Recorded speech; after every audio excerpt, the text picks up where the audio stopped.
तो फौरी तौर पर तो जंगबंदी है, इस मुआहदे पर अमल दरामद, इसकी पासदारी करना ज़रूरी है। तो ये किस तरह मुमकिन है? ऐसे ही है। देखें, इसके अंदर सबसे अहम बात, जिस तरह तुर्की के वज़ीर ख़ारजा और पाकिस्तान के वज़ीर ख़ारजा शाह महमूद कुरैशी ने भी वो जो अमन फोर्स की बात की है, दुनिया के ऊपर लाजिम है कि उसके ऊपर अब ज़्यादा से ज़्यादा बात की जाए, ताकि इसराइल को ये बात समझ आ जाए कि अगर अब वो मुआहदे की पासदारी नहीं करता, अगर वो अमन को नहीं कायम रखता, तो उसकी जिम्मेदारी होगी और उस पर सारा जिम्मेदारी डाली जाए और उसके जवाब में फिर दुनिया जो है वो अमली तौर पर पीस फोर्स के लिए काम करे, 2 रियासती मंसूबे के हल की तरफ जाए। सारा बात जो है, हमने एक चीज़, अहम चीज़ इस सारे सूरत हाल में देखी, और वो ये कि मीडिया ने जहां शौकत अपना शाह महमूद कुरैशी साहब ने बड़ा वाज़े तौर पर डीप पॉकेट्स कहकर मीडिया को निशानदेही की कि मीडिया का किस तरह का किरदार है, वहीं साथ देखा गया कि सोशल मीडिया ने जिस तरह पूरी दुनिया में इसराइल का नैरेटिव को ख़त्म किया है और इसराइल के मुकाबले में फ़लस्तीन की बात की गई, फ़लस्तीन के लोगों की बात की गई। ये सारी सूरत हाल एक बात की तरफ निशानदेही करती है, और वो ये कि अब दुनिया में इसराइल के लिए इतने मजालिम ढाना और फिर उन पर पर्दा डालना मुमकिन नहीं रहा। अच्छा हामिद साहब, अगर हम थोड़ी सी सोच की बात करें तो आपने जिस तरह के देखा है कि अमेरिका को भी थोड़ा सा पीछे तो हटना पड़ा। ये ज़रूर वो बार बार कहते रहे कि इनको अपने दिफा का हक है और ये उनकी हिमायत वो करते रहे, लेकिन जब जंगबंदी का मुआहदा हो गया तो उसका खैर मकदम भी किया गया और ये कहा गया कि हर मुमकिन कोशिश करेंगे इनको इमदाद पहुँचाएँ। अब जो पॉलिटिकल अगर सिनेरियो की बात की जाए तो डेमोक्रेट्स में कहा जा रहा है कि जो नौजवान नस्ल है वो हमदर्दी का काफ़ी जज्बा रखते हैं फ़लस्तीनियों के लिए। बिल्कुल सैरिश, देखिए बात ये है कि डेमोक्रेट्स हों या रिपब्लिकन्स हों, बात अमेरिका के अंदर लॉबी की होती है। अब मैं बार बार इस बात पे जोर दे रहा हूं कि इसराइल ने जो इतना अरसा अमेरिका को अपने कंट्रोल या ज़ेरे नगी रखा है, उसकी सबसे बड़ी वजह उनकी यहूदी लॉबी है। पाकिस्तानी मुसलमान इतने लाखों की तादाद में हैं,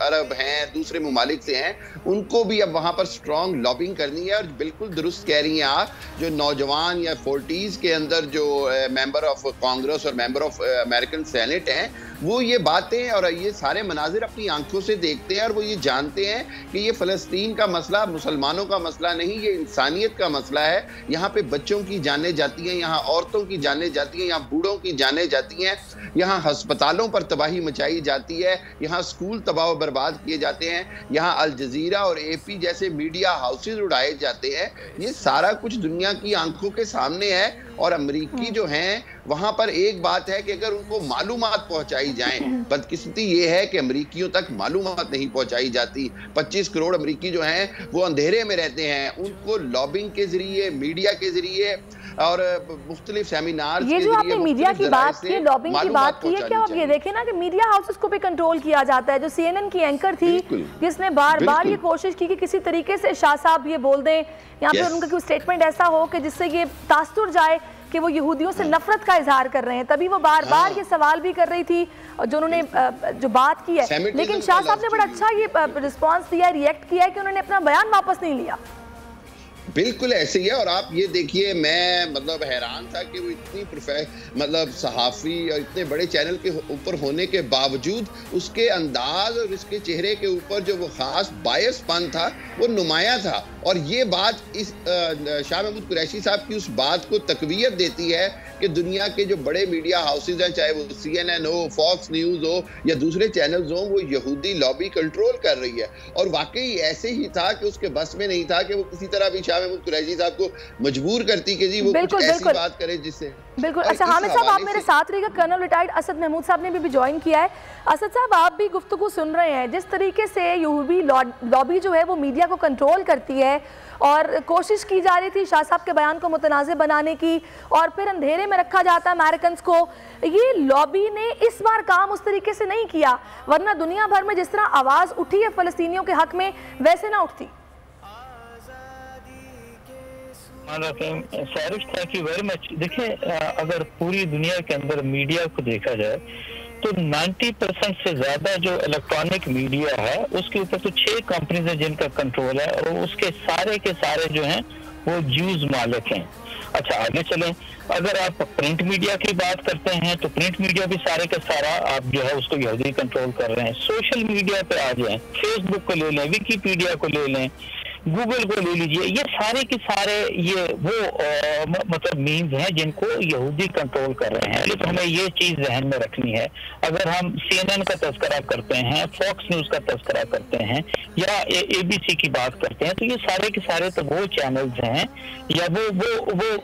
मतलब प्रिंट मीडिया, इलेक्ट्रॉनिक मीडिया के जो रिप्रेजेंटेटिव हैं, जो कि आप कह सकते हैं कि यूज जिनको कंट्रोल करते हैं, उनको एक क्लास से स्पॉन्सर करते हैं, उनको उनके मालिक है, तो नेचुरली लैंग्वेज तो उन्होंने वही बोलनी है।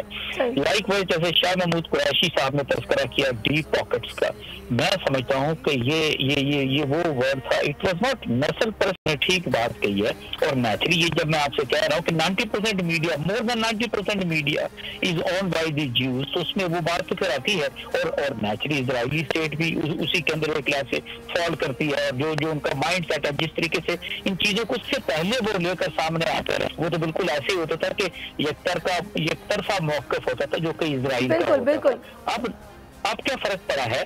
जो मैं समझता हूँ पिछले 4-5 सालों के अंदर सोशल मीडिया का जो इनग्रेस है आम लोगों तक जिस तरीके से पहुंचा है, आप यकीन मानिए कभी अब पिछले 11 दिनों के अंदर जो कुछ इजराइल के अंदर हुआ, जिस तरह की जुल्म और बर्बरियत की जो दास्तानें इजरायली आर्मी ने वहां पे रकम की हैं,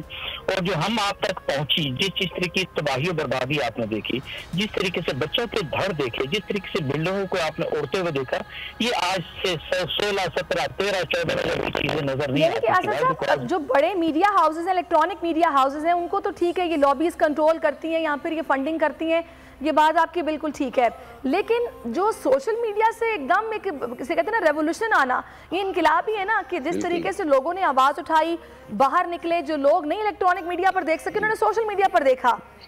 जी बिल्कुल, मैं आपसे एग्री करता हूँ, यही है। और सोशल मीडिया ने अपनी जिसको कहते हैं कि इनग्रेस ओवरऑल लोगों को सही जो सिचुएशन है, यानी आप देखें आप कोई भी वाकया होता है, किसी तरह का कोई वकूआ मतलब जोर पजीर होता है, तो उसके अंदर लोग they don't go to the main stream media, they immediately start searching in the social media कि हाँ वहाँ पे जो है लेटेस्ट सिचुएशन या कोई खबर एक क्लास से आ जाएगी, तो that is something very important. लेकिन एक मैं आपसे ये जरूर अर्ज कर दूं, अब ये चीजें रुकने वाली फ्रैंकली स्पीकिंग नहीं है। जिस तरीके से आप बिल्कुल ठीक बात हो रही थी, अमेरिका के अंदर एक आम यूरोपियन है, उसको तो लोकल पॉलिटिक्स का भी नहीं पता, what to talk of global politics, international politics की बात करते हैं, या दुनिया के अंदर क्या हो रहा है, वो तो एक अपनी दुनिया के अंदर गुम रहता है। और उन्होंने एक्चुअली जो सरमायादाराना निजाम वहां पर इस तरीके से है कि वो अपनी तो प्रैक्टिकली टॉकिंग रोजी रोटी के अंदर पड़ा रहता है, घर की किस्तें देनी है, गाड़ी की किस्तें देनी, खाने पीने का, बिजली के बिल, गैस के बिल, सारे के सारे टैक्सेशन दे के उसके बाद थोड़ा बहुत बचता है तो वो वीकेंड के ऊपर खर्च कर देता है, ऐसा वही उसकी जिंदगी है। बट अब मैं समझता हूँ कि थ्रू सोशल मीडिया बिल्कुल आप सही कह रहे हैं। लेकिन हामिद साहब आप क्या कहेंगे, क्योंकि देखिए हम तो ये भी देखते आए हैं पिछले दिनों में कि ठीक कह रहे हैं कि सोशल मीडिया के प्लेटफॉर्म से वो बात जो कि नहीं इलेक्ट्रॉनिक मीडिया हाउसेज से आगे जा पाती है आवाम तक, वो वहाँ से चली जाती है। लेकिन ट्विटर हैंडल पर हमने देखा है कई अकाउंट्स को ब्लॉक कर दिया जाता है, जो नहीं मतलब बात इनको समझ आती उस अकाउंट को ही ब्लॉक कर देते हैं। कई पाकिस्तानी के अकाउंट्स ब्लॉक हुए हैं कश्मीर के मामले पर। बिल्कुल, देखें बात मैं ये इस तरह देखता हूँ कि कर्नल साहब ठीक कह रहे हैं कि इवन ये जो सोशल मीडिया प्लेटफॉर्म था ये भी यहूदी लॉबी और अमेरिका और इन्होंने अपने लिए बनाया, लेकिन अल्लाह की जानिब से, अल्लाह के हुक्म से ये उनकी चाल उल्टी पड़ गई और सोशल मीडिया दरअसल जो है वो इनके लिए अब इनके बयानिए को उल्टा कर दुनिया को हकीकत बता रहा है। और ये जो ट्विटर है या फेसबुक है, चूंकि ये अभी भी कंट्रोल्ड बाय अमेरिकन है तो इसलिए वो अपनी मर्जी करते हैं, इसी तरह वो मुख्तलिफ फिल्टर्स लगा देते हैं जहां इसराइल के खिलाफ ये वेब है ना, ये इतना बड़ा जाल है कि कहां से रोकेंगे। अब बात यह है कि देखिए जैसे टिकटॉक है वो अब चाइनीज कंट्रोल थी, उसने टिकटॉक ने एक इजरायली अखबार की रिपोर्ट के मुताबिक इतना इसराइल को नुकसान पहुंचाया है कि जितना शायद पिछली 4 जंगों में भी इसराइल को नहीं पहुंचा। इसराइली पूरी दुनिया में शर्मिंदा और मुजरिम ठहरे हैं। क्यों? क्योंकि सोशल मीडिया के अंदर और स्पेशली टिकटॉक या वो एप्स जो अमेरिका के डायरेक्ट कंट्रोल में नहीं थी वहां पर हुआ, और अमेरिका ने जहां पर ये कुछ कंट्रोल किए हैं फेसबुक और दूसरों पे, उस पे भी बदनामी अमेरिका के हिस्से में आई है।